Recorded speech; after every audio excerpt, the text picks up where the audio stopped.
Ces fleurs poussent bien au Kenya. Le striga ou herbe des sorcières est sans doute jolie, mais elle est dévastatrice pour les cultures.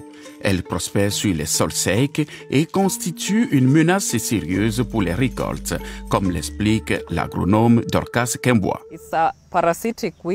C'est une mauvaise herbe parasite qui peut causer jusqu'à 100% de dégâts dans l'exploitation. Comme vous pouvez le voir, ce maïs est rabougri. Au moment où vous voyez émerger un striga, la destruction a déjà eu lieu parce que les graines de striga sont sous terre. La plante parasite se fixe aux racines des céréales dont elle prélève les éléments nutritifs à leurs dépens. Ainsi, les plantes commencent à mourir tandis que la mauvaise herbe prospère. Margaret Sekissa connaît bien le problème. L'herbe des sorcières décime régulièrement ses champs de maïs et de millet. Nous luttons contre le fléau de l'herbe des sorcières depuis des années.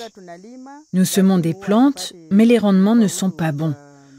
Nous essayons d'empêcher sa propagation en récupérant les déchets et les déjections animales pour les répartir dans les champs. Mais cela ne change rien.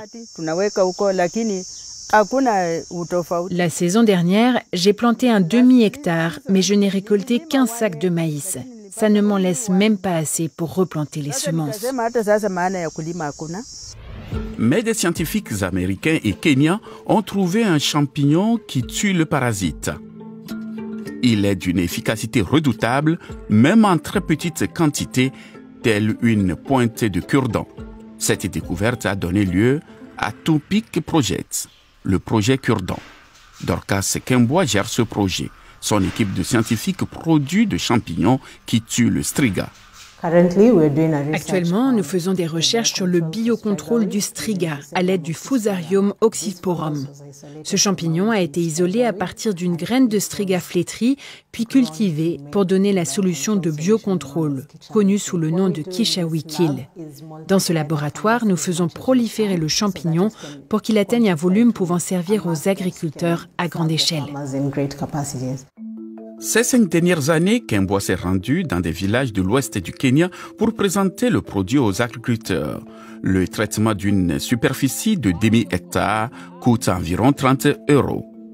Jusqu'à présent, les agriculteurs arrachent cette plante destructrice pour empêcher ces graines de se propager, car une fois dans le sol, elles y restent pendant des années. Les pesticides chimiques ne se sont pas révélés efficaces et les agriculteurs se retrouvent avec de mauvaises récoltes.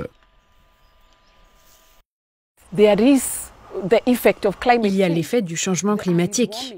L'air se réchauffe, les sols aussi, et nous constatons que le striga se propage également vers des zones plus humides, mais aussi vers des régions plus froides.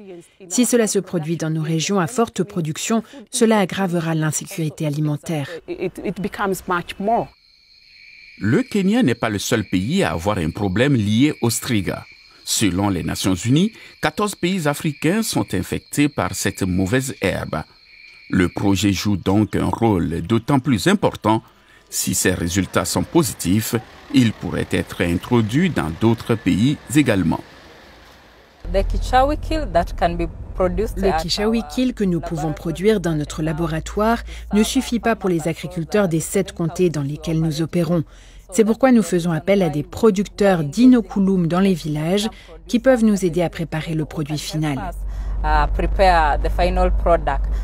En soi, la production est relativement simple. Le champignon a juste besoin d'être nourri pour se développer. On cuit 20 kg de riz auquel on rajoute une petite quantité de champignons que l'on met à incuber 3 à 5 jours. Enrichi du champignon, le riz ainsi obtenu suffit pour un demi-hectare de terre.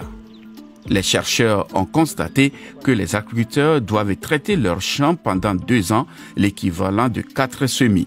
Cela suffit à éliminer le striga et rétablir les rendements. Pour les petits exploitants en particulier, cela reste un remède relativement facile à appliquer.